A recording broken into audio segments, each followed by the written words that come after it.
persidangan ini, Pak? Ya. Oke, gimana? Baik. Hari ini dari penasihat hukum mengajukan saksi ahli Profesor Dr. Reza Indragiri. Dia selaku psikologi forensik. Nah tadi ya sama seperti ahli-ahli sebelumnya mengungkapkan pendapat dia terkait disiplin ilmu yang dia miliki.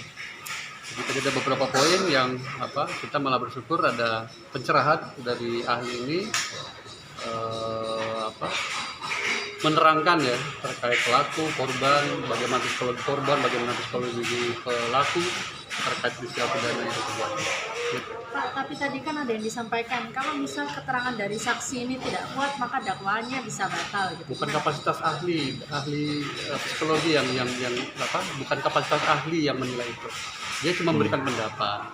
Jadi tadi pendapat kalau misalnya mau keterangan saksi yang disampaikan itu bagaimana seperti apa sih keterangan saksi itu bukan direkayasa palsu gitu. Tapi bukan domain ahli ini yang menilai. Nanti hakim yang menilai. Pak, tapi dalam proses sidang ini seberapa penting dari keterangan saksi daripada alat bukti yang lain? Ahli itu salah satu alat bukti di 184 KUHP. Jadi alat bukti di KUHP itu ada saksi, keterangan ahli, surat, petunjuk, dan terdakwa. Jadi dia salah satu alat bukti kalau memang dia nanti menguatkan atau melemahkan. Jadi pendapatnya yang diminta. Dia sifatnya netral, tidak berpihak kepada PH, tidak berpihak kepada penuntut umum, mengumumkan pendapat. Jadi apa pertanyaan penasihat hukum, pertanyaan penuntut umum ya sama saja.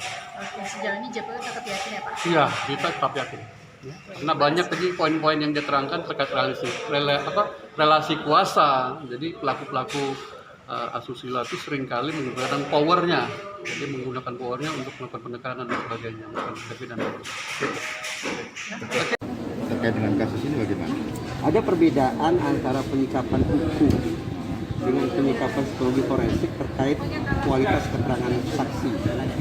Kalau di dalam hukum misalnya, kesaksian mata atau keterangan saksi itu sangat penting. Salah satu alat bukti yang sangat diandalkan adalah keterangan saksi. Itu dari sudut pandang hukum. Tapi psikologi forensik justru menyanggah itu. Sampai-sampai psikologi forensik menyimpulkan bahwa secara umum barang yang paling merusak proses sidang, barang yang paling merusak proses penegakan hukum, barang yang paling merusak pengungkapan kebenaran itu justru keterangan saksi. Jadi sangat kontras, sangat berbenturan. Saya percaya yang mana? Ya saya tentu saja konsekuensinya saya lebih percaya pada hasil riset psikologi forensik. Alhasil tadi saya tanda petik wanti-wanti di ruang sidang bahwa proses sidang yang proses penegakan hukum yang terlalu mengandalkan pada keterangan saksi, saya memilih untuk menaruh skeptisisme tingkat tinggi. Itu yang saya katakan. Kalau kemudian itu secara psikologis forensik dianggap tidak kuat. Apa yang seharusnya terjadi? Tidak terjadi, yang bisa terjadi, iya. Ya batal. Dakwaan tidak terbukti. Batal demi hukum. Kalau tidak demi hukum, ya batal demi hukum. Kenapa? Karena keterangan saksi sebagai alat bukti sudah disampaikan di sidang, tapi tidak berhasil meyakinkan majelis. Karena validitasnya sangat buruk. Kalau majelis percaya pada omongan saya, itu kan terserah majelis saya, dia yang tahu. Kalau majelis teryakinkan oleh keterangan ahli bahwa keterangan saksi itu pada dasarnya sangat patut dipertanyakan kualitasnya, maka boleh jadi hakim akan menganggap keterangan saksi tidak bagus, tidak bermanfaat, tidak mendukung dakwaan. Artinya bisa diabaikan. Vonis abaikan. Oh jelas dong. Kalau hakim sudah ragu terhadap satu alat bukti, maka hakim akan abaikan alat bukti itu. Ya, jika satu alat bukti ini dapat diabaikan, dapatkah alat bukti yang lain menggantikan? Baik, mari kita baca undang-undang TPKS ya. Sayangnya tidak dipakai. Dalam undang-undang TPKS ada satu pasal bahwa yang dibutuhkan dalam proses sidang itu apa? Hanya 3, sederhana sekali. Satu saksi atau korban. Itu saja. Satu saksi atau korban. 2, satu alat bukti lainnya. 3, keyakinan hakim. Sekarang pertama, tadi saya katakan keterangan saksi, berarti termasuk keterangan korban, itu validitasnya sangat-sangat meragukan. Itu ya, berarti udah tumbang satu. Keyakinan hakim tidak bisa kita pengaruhi. Berarti tinggal satu, apa? Satu alat bukti lain. Hadirkan ke persidangan. Ada tidak? Bahwa sudah terjadi dakwaan itu, terjadi kejahatan seksual itu. Apa alat buktinya? Ada tidak? Kalau tidak ada, maaf kata. Hakim dengan berat hati, mungkin berat hati harus mengatakan Dia tidak terbukti. Apa Sedihnya, artinya keterangan korban ini meragukan karena tidak diperkuat dengan keterangan saksi lain atau bagaimana? Bukan. Ya. Tanpa harus ada, kita bicara individu per individu, Oke. bahwa pada dasarnya keterangan saksi, baik itu saksi A, saksi B, saksi C, dan seterusnya, baik itu pengakuan korban, apakah korbannya satu atau korbannya lain, secara umum psikologi forensik sudah sampai pada sebuah simpulan bahwa keterangan pengakuan yang mengandalkan daya ingat manusia itu rapuh serapuh-rapuhnya. Itu kata psikologi forensik. Tapi begini, teman-teman jangan salah kaprah. Pernyataan saya ini kan seperti kontra ya, tidak berpihak pada korban gitu. Seolah-olah tidak berpihak pada korban. Saya orang yang berulang kali katakan, kalau ada korban kejahatan seksual, maka seluruh haknya harus terpenuhi. Seluruh hak korban itu harus terpenuhi. Tapi agar dia bisa definitif punya status korban, tentu saja proses penegakan hukumnya harus benar. Saya Reza Indragiri Amriel hari ini hadir sebagai ahli dengan membawa status sebagai anggota Pusat Kajian Pemasyarakatan Poltekip Kementerian Hukum dan HAM. Gimana hasil persidangan ini bagaimana? Persidangan hari ini saksi ahli psikologi forensik Bapak Reza Indragiri Amriel, di mana beliau memberikan pandangan-pandangan soal saksi korban di dalam kasus kekerasan seksual itu seperti apa sejatinya, dan bagaimana perilaku, bahwa ada juga sebuah perilaku di mana orang yang sebenarnya pelaku dalam konteks dia sebenarnya yang jahat, tapi bisa berubah posisi menjadi korban gitu loh. Itu secara psikologi forensik juga bisa ditelusuri. Contohnya adalah misalnya dia mencatat banyak orang nama, tapi orang-orang tersebut ternyata tidak terkait, tidak terlibat gitu ya. Jadi contohnya. Kemudian kita juga bicara soal bagaimana membangun keyakinan terhadap false testimony, jadi kesaksian yang tidak benar, yang dikondisikan, yang dikendalikan, dia biar seragam. Ya. Itu tadi juga bahwa itu praktik itu muncul di dalam berbagai praktik peradilan, yang mana berdasarkan riset di Amerika itu 2-10% kasus di sana itu menghukum seseorang yang tidak bersalah akibat keterangan saksi seperti itu. Itu Amerika loh yang sudah maju.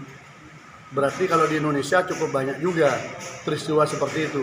Artinya orkestrasi kesaksian yang dikondisikan itu bisa mengelabui keyakinan hakim di dalam mengambil keputusan. Jadi kita diskusi soal itu. Jadi dalam berbagai perspektif. Karena di sini banyak juga tadi dibahas soal undang-undang TPKS. Yang mana kalau kasusnya Mas Beki kan undang-undangnya KUHP kan. Jadi itu. Kemudian soal trauma dalam konteks kejahatan kesusilaan itu seperti apa, itu juga diungkap dengan sangat bagus, sehingga beliau mengatakan minimal ada 5 fase orang yang mengalami korban kejahatan seksual itu bisa normal, dan itu tidak mungkin bisa terjadi kurang daripada kurun 1 bulan dia bisa berinteraksi atau ingin berinteraksi dengan pelaku, gitu ya. Nah, itu yang menarik kalau kita korelasikan dengan kasus yang ada, di mana kita sudah menemukan dan diakui oleh saksi yang mengaku korban melakukan ngechat Mas Beki beberapa kali setelah peristiwa yang dia sebutkan di bulan Mei itu. Jadi di akhir Mei dan Juni Juli itu sangat intensif mengirim chatting yang isinya ada kata cintaku, sayang, dan macam-macam kepada terdakwa. Artinya kalau dikorelasikan dengan teori yang disampaikan oleh Pak Reza Indragiri tadi, memang tidak masuk akal orang yang mengaku trauma ketakutan akibat diperkosa bisa pulih dalam waktu hitungan hari saja, kemudian dia mencari pelaku itu. Bang, itu satu. Sabar dulu. Kemudian yang kedua disampaikan juga bahwa faktor ketika dia menginginkan sesuatu atau mengidolakan sesuatu itu tidak tercapai, itu akan bisa namanya fase dendam, sehingga akan melakukan hal yang sebaliknya, gitu ya. Tapi itu secara teoritis ya. Tapi kalau kami gandengkan dengan kasus ini, kita akan menemukan ada surat yang tulis tangan yang diakui juga oleh saksi yang mengaku korban itu, di mana kesimpulannya bersedia untuk dikawini oleh Mas Azal kan, itu ada di dalam surat dan dia mengakui sendiri itu. Artinya ketika itu dalam kurun waktu dari 2017 sampai 2019 tidak tercapai, masuk akal muncul dorongan seperti itu. Ini kan kita rangkaikan basis teori dengan peristiwanya ya. Ayo, silakan. Terkait masalah ada rekaman Mas Beki yang mengaku sebagai mursyid dan bisa menikahkan dirinya sendiri, dia yang diputar di dalam persidangan, dan itu diakui sama Mas Beki. Tanggapannya seperti apa? Jadi itu adalah sebuah proses pasca kejadian di mana orang-orang opsit yang kubu yang menginginkan pergantian oleh Mas Beki. Ya, opsit. Jadi opsit khususnya yang dari Jawa Tengah yang dikoordinir oleh sekjennya. Kemudian ini memang menginginkan agar Mas Beki digantikan sebagai ketua. Ini kan sebenarnya dari awal prosesnya. Jadi proses itu kemudian mengaku datang 5 orang masuk ke dalam, tapi di luar dengan banyak orang membawa berbagai perlengkapan, tapi Mas Beki sendiri. Lalu Mas Beki menyampaikan di situ mencoba menetralisir posisi karena dia kan posisi desak, tapi tidak ada bicara soal korban, ya tidak ada soal penjelasan soal mursyid dan sebagainya, tapi dia tidak ada mengaku mursyid di sana. Tapi dia merekam itu tidak meminta izin, itu terkait dengan undang-undang ITE. Makanya akhirnya antar satu dengan yang lain saksi saling melempar siapa yang merekam, gitu loh, gitu ya. Sehingga ini kesulitan kami. Tadi juga disampaikan oleh saksi ahli bahwa keterangan palsu itu bukanlah penyimpangan, keterangan palsu itu adalah kejahatan, gitu loh. Tetapi karena ini sudah yang mereka yasa pintar sekali, mereka semua dipakai baju LPSK sehingga dia tunduk di undang-undang LPSK. Jadi ini saya kira rekayasa yang sangat sempurna, bagaimana menggantikan Mas Beki di opsit, bagaimana kemudian pelan-pelan pondok pesantren bisa diambil dan sebagainya. Ini kan gerakan yang terstruktur.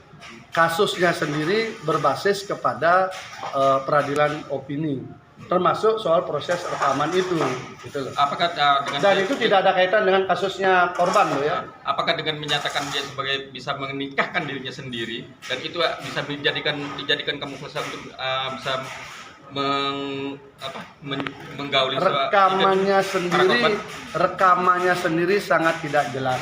Itu dibunyikan di sidang tapi sangat tidak jelas dan terlihat memang diprovokasi untuk didekati. Ya. Posisi rekaman dan kita udah kejar tanpa izin merekam. Anda baca aja undang-undang ITE. Gitu ya. Baca aja undang-undang ITE, boleh nggak itu? Nah, jadi mereka ini tampaknya memang sudah terkonsolidasikan dengan baik, dilindungi, ditekan oleh Kompolnas, dipakai Komjak, dipakai baju LPSK, sehingga mereka bebas melakukan apa saja untuk menyerang Mas Beki. Gitu ya. Sehingga narasi dari belasan santri di bawah umur, sehingga dicap Mas Beki sebagai predator, turun jadi 5, dan sampean sendiri sudah baca dakwaannya, hanya ada 1, usia sudah dewasa. Itu saja sudah bisa dibaca, ini biasa-biasa saja atau ada yang tersembunyi di dalamnya ya. Saya kira itu. Ya.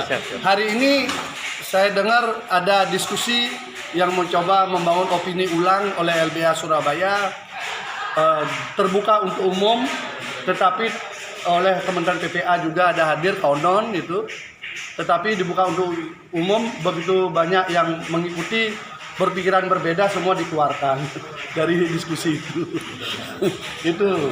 Jadi gaya peradilan opini mencoba dibangun tapi suasana udah berbeda. Kasihan juga. Oke, terima kasih Bang. Ya.